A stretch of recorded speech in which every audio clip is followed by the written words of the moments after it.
Welcome to Markham House and to Flagler College. This is the Lifelong Learning and Augustine Historical Society Speaker Series, and we're thrilled to have everyone here. So welcome. Tonight our guest is Dr. Boyd Murphree. Doesn't come off my tongue really easily, but we're thrilled that he's here. And Megan Waltz from the St. Augustine Historical Society, the executive director, is going to introduce our speaker this evening. So let's give a warm welcome for Megan.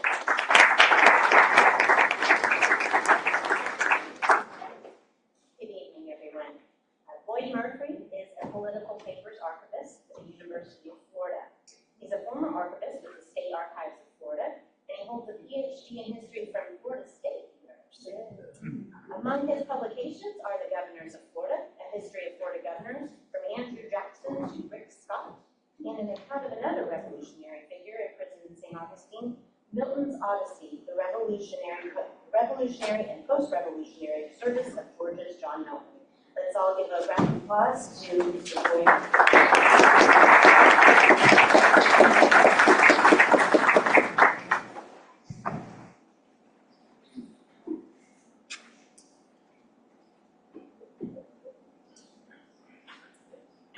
Thank you, Megan.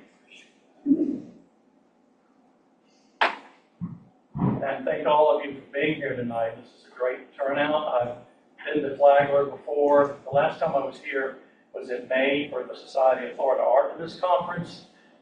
And so we met here at Flagler, which was great. I would remember it. I haven't been in the Markham House, so this is a nice privilege to be able to speak here in this beautiful home and facility. And as you can see and you've probably seen when you're thinking about coming to this talk, I'm going to be talking about the three signers of the Declaration of Independence who are among 63 American patriots, and I'll be using that term as against loyalists during the American Revolution. 63 patriots who were exiled by the British from Charleston to St. Augustine in 1780. They spent about a year here. I won't repeat the title. It's a long title. I guess it kind of fits in with, if you ever pick up an 18th century book, the title's almost as long as the context of the book. So anyway, just to give you a little introduction there. Okay. So I'm going to just go ahead and get right into it. As we all know, this year is the 250th anniversary of the Declaration of Independence. And of course, last year we already began the 250th commemoration and celebration of the Revolution, beginning in 1775.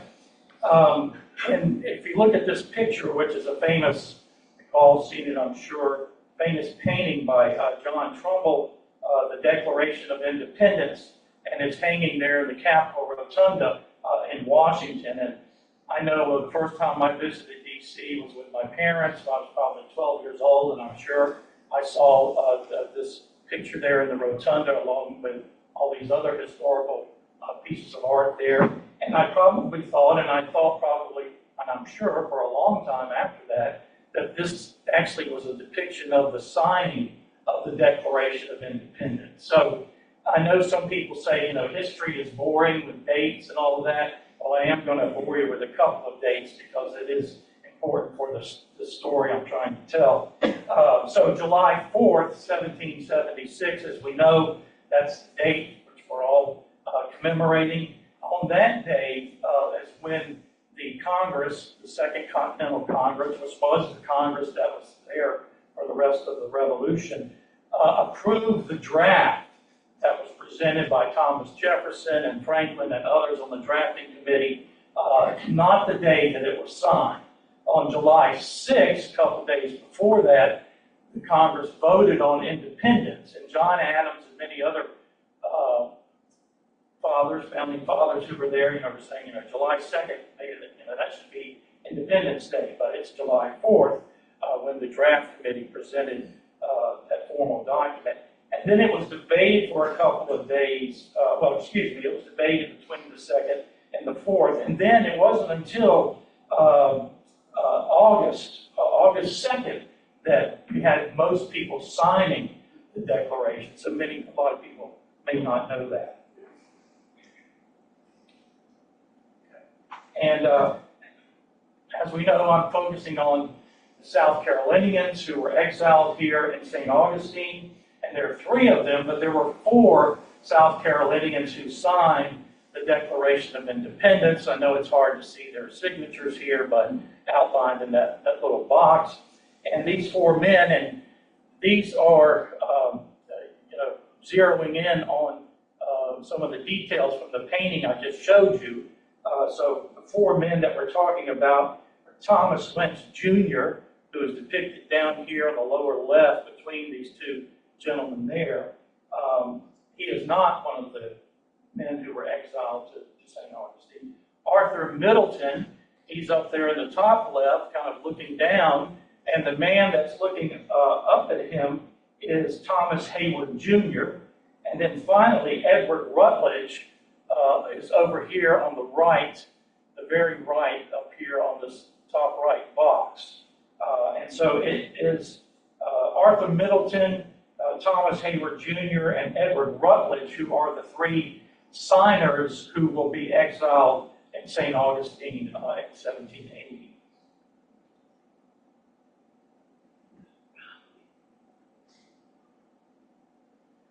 So the 3 signers, 1776, and the 3 exiles in 1780, and 3 of their from their portraits here. That's Middleton there on the left, and Edward Rutledge in the middle, and then Heyward here on the right. And when you're talking about the exile in St. Augustine, you could have several lectures on that, and you could go on for a long time. So I'm going to point out a book that was written on this subject was published in 2020 by the University of South Carolina Press, because I'm not taking all the credit for digging up the history on this topic.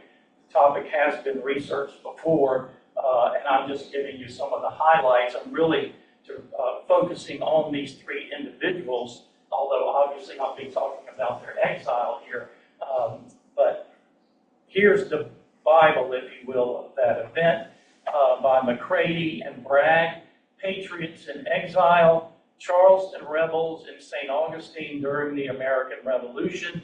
And as I said, it was published in 2020, and I hope people were able to see it then. It wasn't a great year for book publication, because the book that I had a hand in co-editing and contributing some of the chapters, as Megan mentioned, of the governors of Florida, and of course the U.S. governors here in St. Augustine, Spanish governors and British governors, but the U.S. governors, that came out in 2020, and you could have heard a pin drop with the reception, because that wasn't a great year to come out with a book. But if you ever come across this book in a bookstore, or interested in more about this subject, I would encourage you to pick this book. It's really fascinating.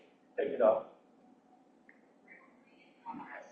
So let's move into the background of our 3 signers and 3 exiles. And, I'm sure most of us in here have had Low Country boil. It's a great recipe, and it's a great meal to have. And it has all these diverse elements. It's got potatoes and shrimp and corn and sausage and everything. Well, the men that I'm going to be talking about are not from a diverse background. They are the elite of the elite in South Carolina. So I named this little segment here Privileged Patriots, because there certainly were. The 3 men, as I said, are the elite of South Carolina here by the time of the Revolution. They come from families of planters of rice plantations. That would have been the main income of those families. Also, indigo was also a big product that was produced there, and all, as we know, produced by the labor of enslaved Africans for the most part. And so this is the kind of the background, the economic and cultural background for these signers. And just a little bit of geographic information. I'm sure a lot of you have been to Charleston, and there's a picture of Charleston, a little map from the 18th century there between the Ashley and Cooper Rivers. Charleston was the fourth largest city at the beginning of the American Revolution, Philadelphia being the largest. There were approximately 12,000 people living in Charleston. Half of those people were enslaved Africans. The men that I'm focusing on, they came from this elite class. Their fathers and perhaps grandfathers and so forth were involved in this same economy. They all, for example, were members of the Anglican Church, and all had these close cultural ties. And just to kind of show you, get you a little glimpse of the kind of wealth and prestige and culture we're talking about here, just to focus here on Arthur Middleton. The Middleton family and Middleton Place. I've never been to Middleton Place, but it sounds like a fascinating and beautiful site to visit. Middleton Place was the home outside of Charleston of the Middleton family that Arthur Middleton comes from. His father, Henry Middleton, of course, is also involved in politics. He's going to be involved in the First Continental Congress. This painting in the middle it's called the Middleton family, and it was painted in 1771 by the famous portrait artist Benjamin West. He was an American, but did most of his painting in England. He became really the court painter for George III and one of the great painters of that period, just to show you the kind of wealth that this family could afford to have Benjamin West paint them. So obviously there on the left, and this painting in the middle is Arthur Middleton. On the right is his wife, Mary Izzard was her maiden name, and then their little son Henry there in the middle, named for Arthur's father. Now these other photographs here, the home on the left, that is reconstructed. The British looted the plantation during the Revolution, and then during the Civil War, as Union troops came into South Carolina and eventually conquered Charleston, they also looted the plantation and it was burned down. So what you're seeing there is a reconstruction. And Middleton Place was also known for its beautiful gardens, and I believe you can go there today and take a tour and see those gardens. In Middleton and these other gentlemen, they owned several, their families had several plantations. This is just one of many. So as I've been saying, this is an elite group of people, and politics really was a family affair. And I'll just point out some names here. Up there on the top left is Thomas Lynch Jr., and below him is his father, Thomas Lynch Sr. So Thomas Lynch Jr., again, not one of the exiles in St. Augustine, but one of the 4 South Carolinians who signed the Declaration. There in the middle, as we've seen before, is Arthur Middleton, and then his father, who served in the First Continental Congress, Henry Middleton. And then up on the right, which is kind of difficult to see, but that's Edward Rutledge. We'll be talking a lot more about him. And this is not his father. This is his brother, John Rutledge. Both of them, as I'll be pointing out, heavily involved, to say the least, in South Carolina politics. John Rutledge was really probably the most prominent politician in South Carolina during the Revolution. He served as governor and many other posts, and had a very interesting career. And so he is there along with his young brother, Edward, who, by the way, is the youngest signer of the Declaration. He was a few months older than Thomas Lynch Sr., who looks very young in that picture. But they are going to be involved in the First and Second Continental Congress, and then, of course, the events in South Carolina with the Revolution. So let's look at some of the revolutionary politics and the Continental Congresses, the First and Second Continental Congress there in the mid-1770s. First of all, in the center here, this is also Reconstruction. This is the old, what was at one time, the Carolina State House. So the House of Assembly, which was the lower house, and then the Council, which was the upper house, kind of like the Senate, and then, of course, the governor would be there as well on official business. But that is the building as it is today. It looks like, I guess, what it did then, but it's a reconstruction for the most part.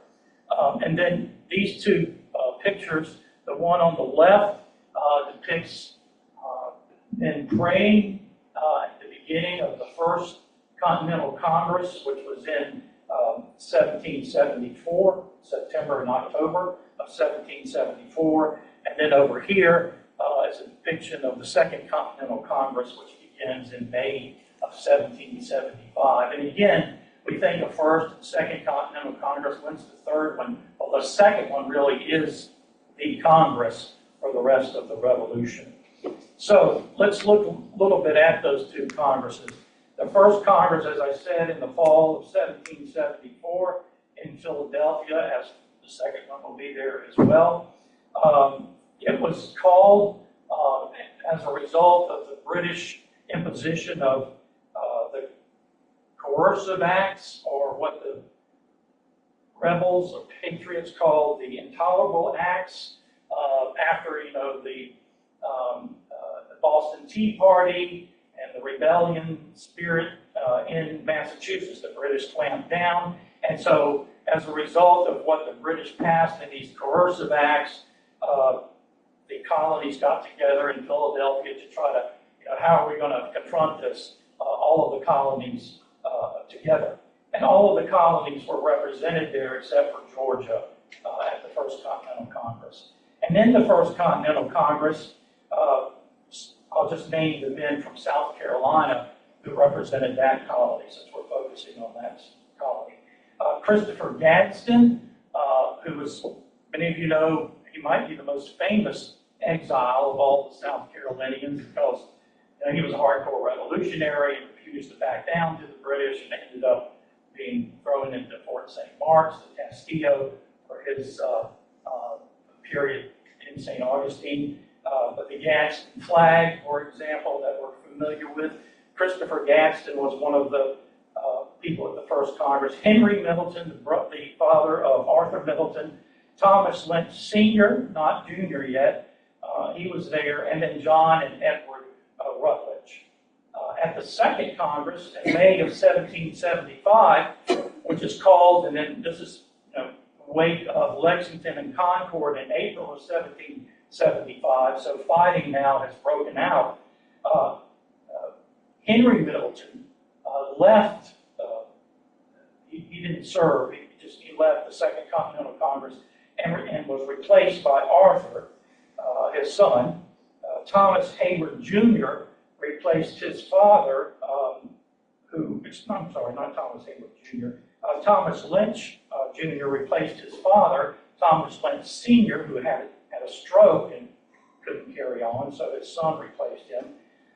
Thomas Heyward Jr., a new picture in this story, a new person in this story, he replaces John Rutledge, Edward Rutledge's brother. John Rutledge, he, again, is like the most prominent South Carolina politician during the Revolution. He goes back to Charleston to try to deal with what's going on there, but Edward stays there. So it's going to be Edward Rutledge, Thomas Lynch Jr., Arthur Middleton, and then Thomas Heyward Jr. And these, as we know, as I've said, are the four South Carolinians who signed the Declaration of Independence on August 2nd of 1776. And Edward Rutledge, by far, not only, I guess, well, because of his career, but also, as we'll see in a second, because of what modern media has done with him, is the most famous, I would say, of these four.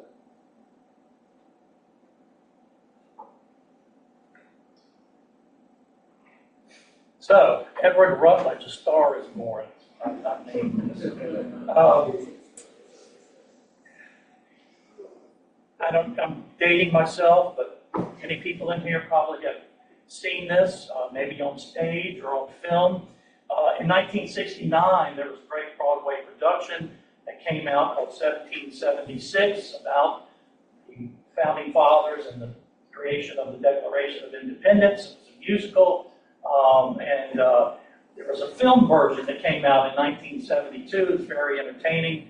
If you like musicals, it's great. Even if you don't like musicals, and I'm not a big fan of musicals, I really like this one. So it's worth seeing if you have a chance to rent it or watch it sometime. And so 1776, and in the first Broadway production of that, and of course in the musical, all of the South Carolinians who ended up signing the document are there, but three of them are really just extras. The only one that really has a lot of lines and has a really important role actually in the production is the character, Edward Rutledge's character. And so that photo there, up there on the top left, that is a scene from the 1972 movie musical. And the gentleman there in the fancy outfit there is the actor John Cullum. He played Edward Rutledge in that musical. Down here on the left, the far left, was they brought the musical back on Broadway in 1997, and this fellow, Michael Kunste, played Rutledge. And again, you see him standing up there, getting a lot of attention. He is an important figure in the musical. And here in the center, in 2022, there was an all-female cast on Broadway, and this Asian American actor by the name of Sarah Porkaloo played Rutledge. So you have Rutledge covered here in all of these versions of the Broadway musical. And then here up on the top right is Edward Rutledge as portrayed in the series, the HBO series. Again, I was about to date myself, mini-series. They don't say that anymore.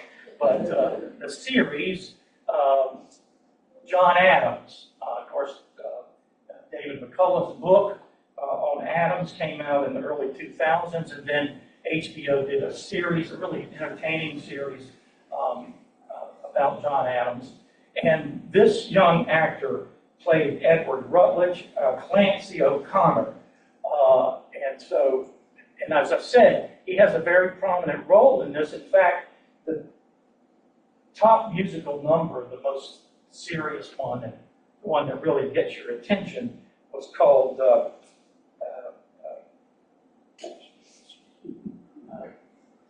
Molasses to Rum, which is kind of near the end of the musical, in which the character of Edward Rutledge is defending slavery, but he's also saying, hey, you representatives from the North, you're responsible too, because you make all this money off the slave trade, and it's a big moment in the musical and in the series. And so Rutledge did a lot more than talk about the institution of slavery during the Second Continental Congress, although obviously that was, to say the least, a major issue. But they really focus on him and slavery to try to have that as opposed to Jefferson. And for example, Jefferson, in his original draft of the Declaration of Independence, he has all of these lines in there, accusing the king of this and that. And one of the things he had in his original draft was accusing the king and condemning England for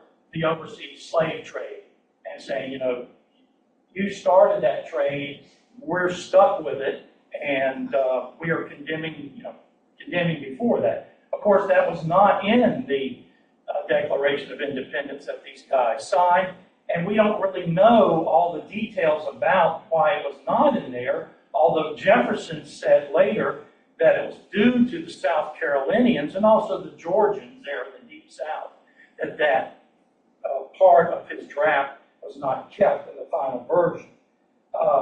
But of course, a lot of people probably at the Congress, even people that felt very strongly that slavery should be abolished, could see some of the hypocrisy there, blaming Britain, and Americans are enjoying the economic fruits of that. But again, Edward Rutledge, very prominent, the most prominent of these four South Carolinians as far as his popular culture. But we also have some impressions of these three signers, and I'll leave off Thomas Lynch Jr. because he's not going to be one of the exiles, and unfortunately, he does sign the Declaration, but he died in 1779, so before these men were exiled to St. Augustine, he died in a shipwreck, and the ship went down. There's no evidence of, no remnants of the ship. He and his wife tragically died in 1779. So, but I have this John Adams speech. So, as you may know, John Adams was a great diarist.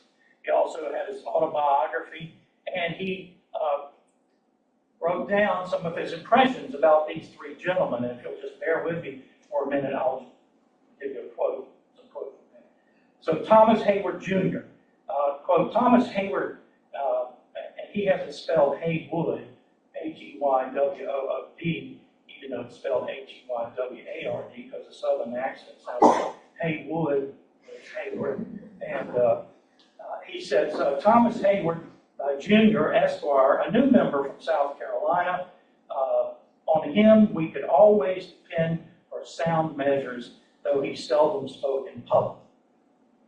On Arthur Middleton, from Adams' autobiography, quote, he had little information and less argument. In rudeness and sarcasm, his foreplay, and he played off this artillery without reserve.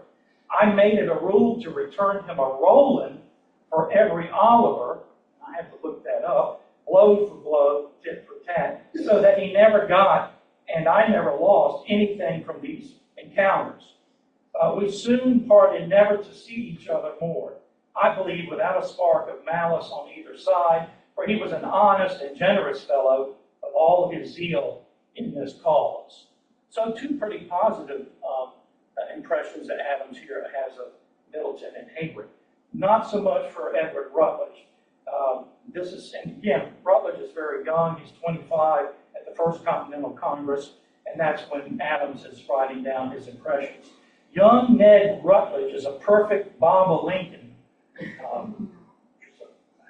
There's a bird that chirps a lot and has a yellow top and very colorful. A swallow, a sparrow, a peacock, excessively vain, excessively weak, and excessively variable and unsteady. Jejune, inane, and puerile. So he's not very common. Tough. John here, he's scribbling down and stuff. And Adams was a tough character, portrayed that way in the series. However, this is from a historian who wrote an excellent dual biography of Edward Rutledge and John Rutledge, his brother. Historian James Hall, in his biography of John and Edward Rutledge, quotes sources that describe him as, quote, amiable and friendly, mild and endearing in his deportment, with a very agreeable nature. So you can study more about Rutledge and maybe form your own impressions. So let's turn to the war in South Carolina for a minute and the fall of Charleston in May of 1780.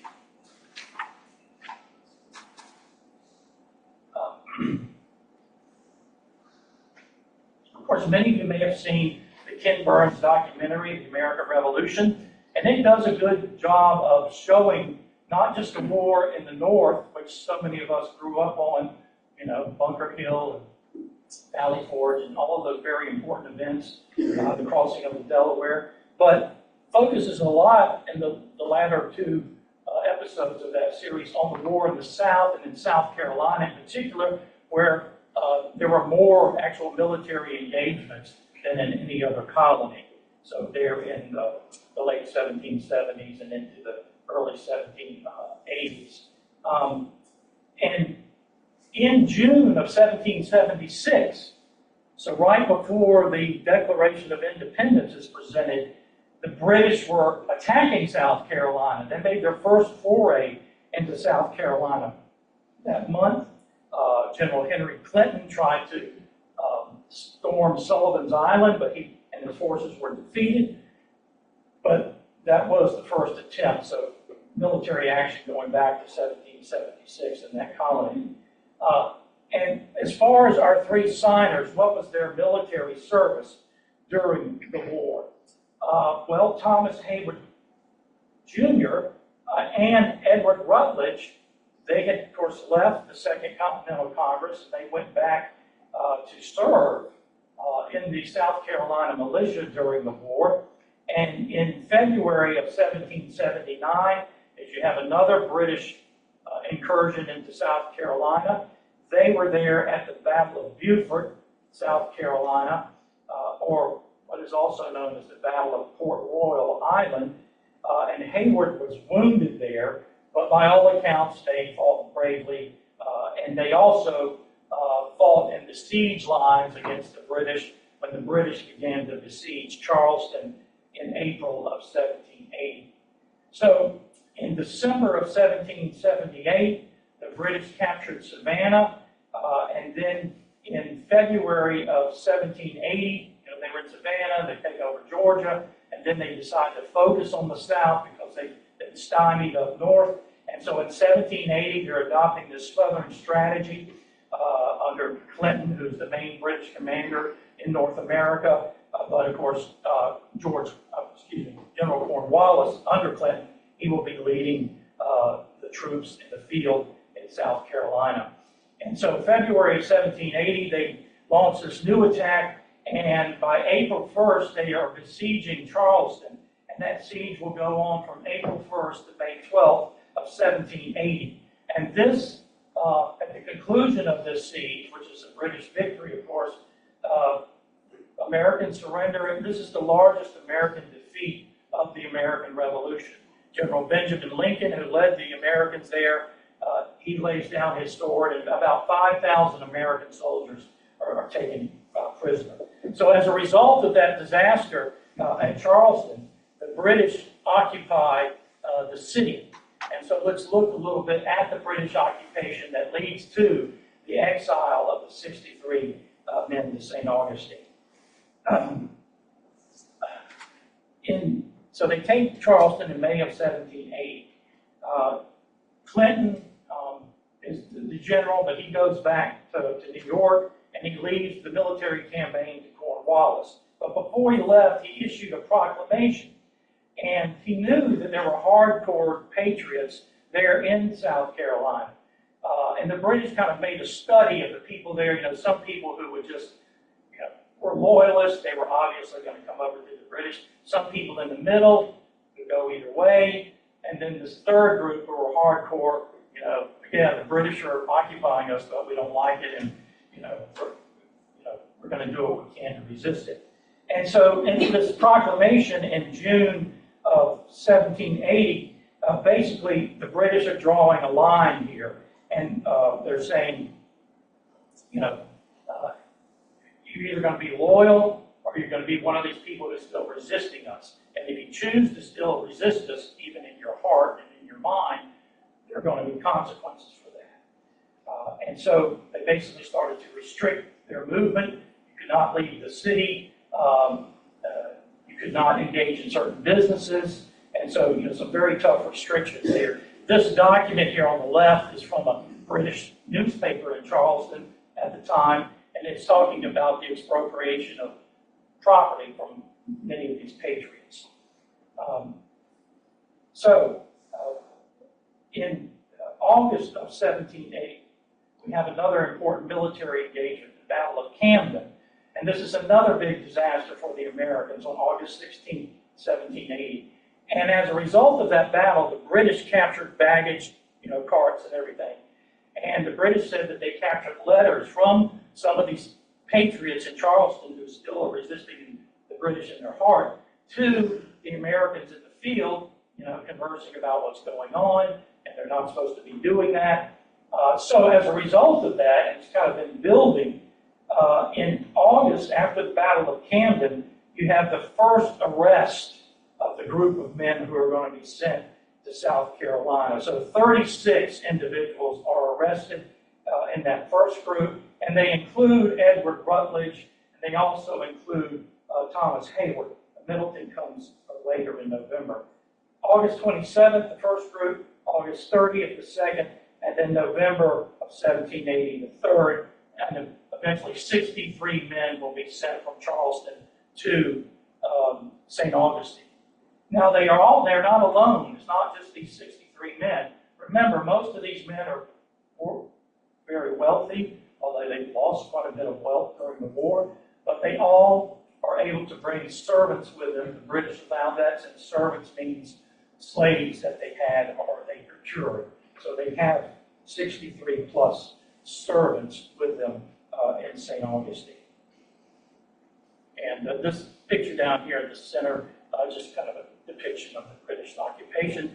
And here's General Cornwallis, who is now in charge of these measures when the arrests take place. And after the war was still technically going on, but in April of 1782, and we're getting near the end of the war, and the men have returned from St. Augustine, Edward Rutledge wrote to Arthur Middleton about Cornwallis, just to show you there was no blood loss here, and saying, at the end of the war, Cornwallis, of course, loses at Yorktown. He's captured with his army. He's prisoner, but there was an exchange, and he was given his freedom under the rules of war. But according to Edward Rutledge, this is what he thinks about Cornwallis. He should have been held a prisoner for life as a rascal, and the world should have known that he was precluded from the benefits of freedom because he was a monster and an enemy to humanity. So sometimes, we may have some kind of vision of the revolution that, maybe from when we're kids, that, it's not as tough, not as terrible as other wars that we've had, but it really was. It was very harsh, and you can see by these sentiments that Rutledge is expressing here. So let's jump now to where we're sitting right here tonight, British Florida and the Revolution, just very quickly on introduction here. And many of you are familiar with this gentleman here on the left, Governor Patrick Tonin, who was governor when these men are sent to South Carolina, and he became the governor of British East Florida. The map there, as many of you know, Florida was divided into two sections, East Florida and West Florida. He is the governor of British East Florida with its headquarters in St. Augustine, and then just some reenactors here at the Castillo. And at the beginning of the Revolution, there were about 3,000 people living in British East Florida. About 1,500 of those were living in St. Augustine. During the course of the war, though, a lot of American and even French prisoners were brought to St. Augustine at different times, so maybe 2,000 or so prisoners, not just the exiles that I'm talking about, but other prisoners, especially from the British actions in Georgia. As many of you know, Georgia's an American colony, American state, and there's fighting in southern Georgia, and the Americans are always lose every time they try to march down and take St. Augustine. But so the guys are arrested now, and in August of 1780, the first batch of men begin to be sent to exile at St. Augustine. And of course, Cornwallis and other British officers made this decision because these guys, as I said, are resisting in their heart. They have evidence that they've been communicating to the Americans in Camden, and basically they just want to punish them, get them out of the way. They're troublemakers. So they are sent to St. Augustine. And Unfortunately, we don't know a lot about what the three signers were doing in St. Augustine during the exile. There is a journal that was kept by a man by the name of Josiah Smith Jr., and you can go online and read that journal, and it's really fascinating. He talks about, he was one of the exiles, so he talks about the whole exile and what's going on and details about their lives. And he mentions these three men, but not a lot. So Governor Tonin, who I mentioned, has no sympathy for these patriots who are sent there. And he called them demagogues of sedition in South Carolina. And when the patriots, exiles, arrived in South Carolina, the British say, you've got to agree to another formal parole agreement or prison agreement while you're here, stating, this is what is going to happen to you, etc. Well, Christopher Gadsden was the only one who refused to sign on to that parole, and the parole is just a condition of, how these people are supposed to behave and their restrictions while they're under British rule. He said, I did that initially in Charleston. I'm not doing it again.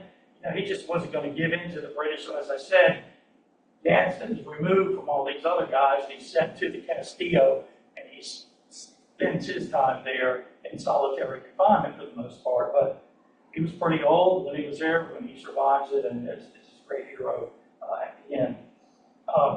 Thomas Heyward Jr. and Edward Rutledge, they ended up with another gentleman living together in the same home. So here on this map, which I'm sure many of you have seen before, the center part there where, Governor's House is, and the central plaza there of St. Augustine, these exiles are supposed to stay within that kind of central area. They can't wander off towards the fort or wander down that way.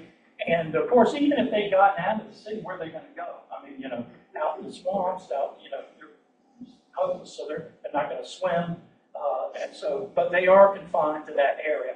And Tonin wanted to make it tough on them, so, show that who's in charge. So he's required that twice a day they had to submit to a roll call. So they were called up in the plaza before the State House, which is, of course, no longer standing, and they had this roll call twice a day. And the prisoners did not have terrible conditions. Obviously, it's a stress and strain to be sent here to St. Augustine. But again, these men are pretty wealthy. They have their servants, their slaves there to wait on them. They're able to buy food and to buy better living quarters there. People are willing to rent. And so, it's not too bad on them. Also, they don't receive it regularly, but they can still have mail between their families in Charleston and in St. Augustine. So it's not terrible.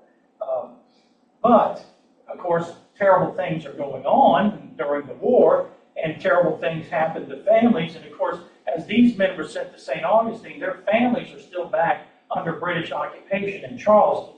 And you were a lot better off, really, if you had some money and you were one of these exiles, to be in St. Augustine, because conditions for those families were pretty bad in Charleston. And in fact, Edward Rutledge, soon after he was sent to St. Augustine, he receives word that his 2-year-old son died of burns. He got too close to a big fire in the house and died. And his wife, Henrietta, but by the way, again, talking about the closeness of these individuals, she was the sister of Arthur Middleton, but she was Rutledge's wife, and she never recovered mentally from that death of her son.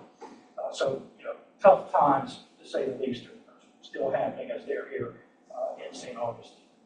But they did have some help once in a while from residents of St. Augustine, not for the most part, but there were some individuals who reached out to them and seemed to take pleasure in trying to help them. Maybe they secretly had negative thoughts about the British, but one person I'll mention, Jesse Fish, you're all familiar with his oranges.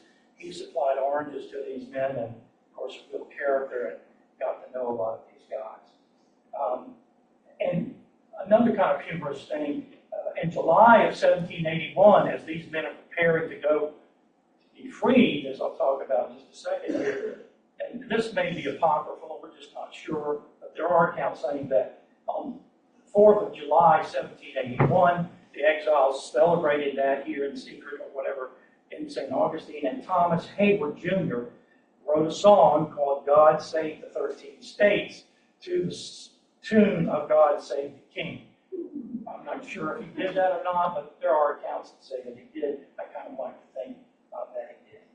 So, here in July of 1781, the exiles are going to be freed and sent back, not to Charleston, but to Philadelphia. Charleston is still very much under British rule. In May of 1781, the British and the Americans reached an agreement about prisoner exchanges in the Southern Theater.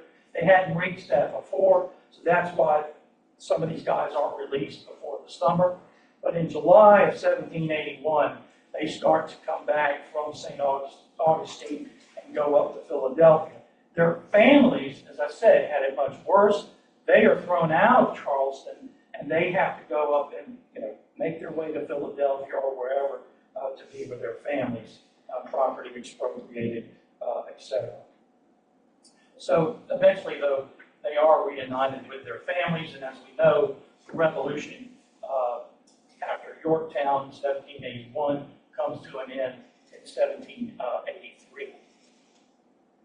And so just finally here, just to wrap up, post-war lives and deaths of the three signers after exile. Arthur Middleton, he didn't survive that long after the war. He returned. Most of his property, Middleton Place, had been destroyed. He was elected to serve in the State House of Representatives. He actually returned to Congress in 1781 and served until 1783. But he died, and I can't find, how he died or whatever, probably some fever or whatever. January 1st of 1787, age 44. His wife and 8 children, remaining children, survived him. He's buried at Middleton Place, and that's his tomb there, up there on the right. Edward Rutledge, he returns to Charleston. He had been a prominent lawyer before the war. He continues that trade. He serves in the House of Delegates. He ratified, one of the guys who ratifies the U.S. Constitution. He was a big Federalist, big supporter of Washington.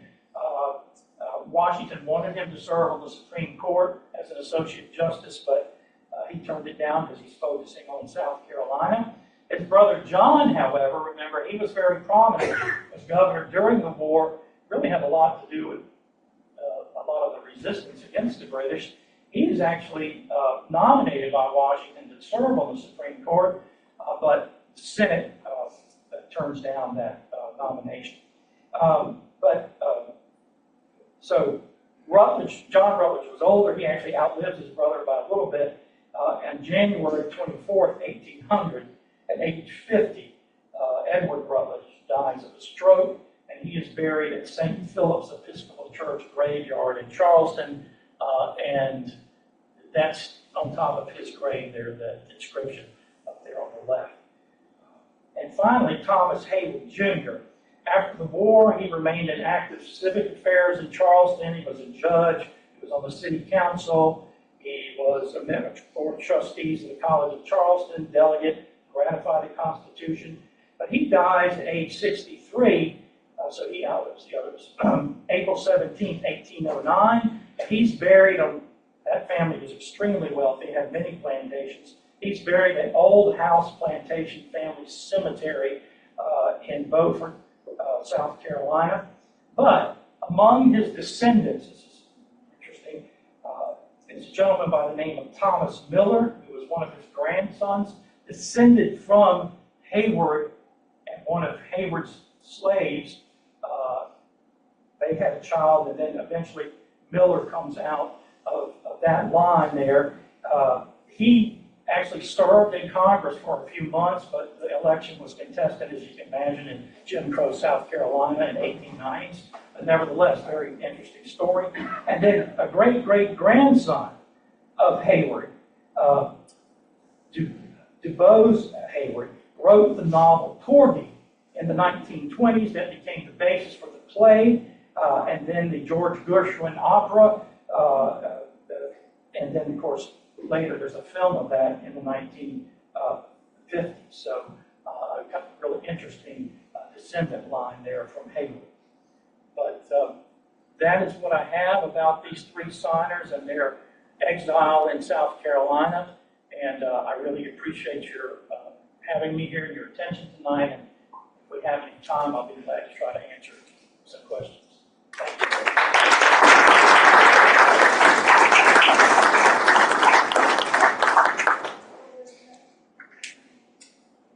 What is it, 9 o'clock? Anybody has any? Or?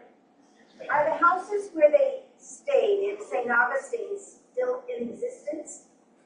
I know that, I should add, the house that Heyward and Rutledge, they had a house that stood where the cathedral is now. So it was a house, and there was a little orange grove there, and that's where they stayed for most of their exile years. So it's not there. Yes. Aside from checking in twice a day, were there any other stipulations that were attached to their being exiled? I don't know if, as far as, of course, they were restricted in where they could go. Obviously, they couldn't be doing any anti-British propaganda or making statements like this. I don't know of any other restrictions. I don't think they could engage in business. Of course, the money that they had, they would have used to try to buy food and a better place to stay. So I don't know exactly, but there may have been in that great book I mentioned about patriots in exile, it probably addresses that. Why St. Augustine?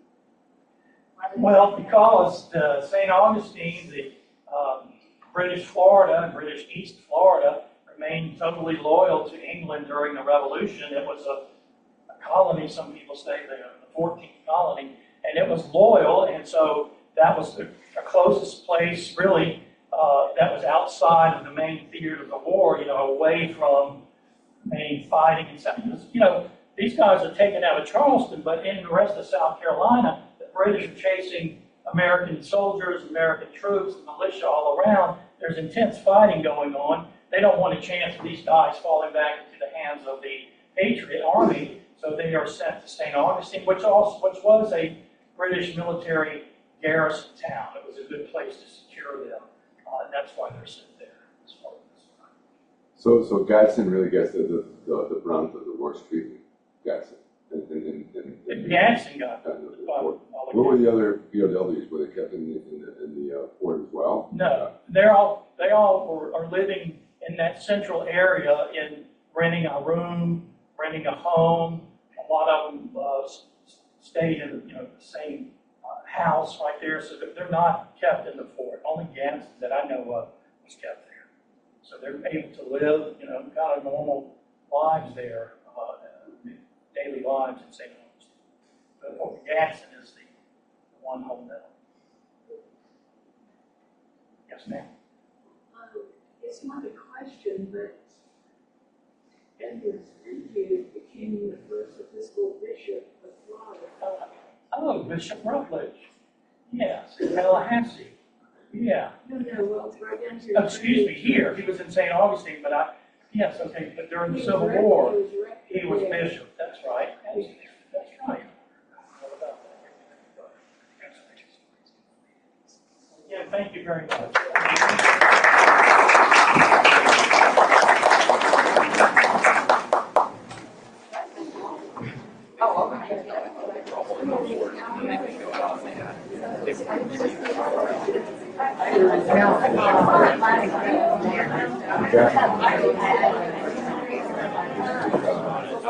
Yeah, that's what the base of the Murphree. Just out of pure curiosity, right? Because, I mean, well, that's one of those things that was like, I have trouble getting into that, and I can relate to it. yeah, he pretty much was trying to make the point,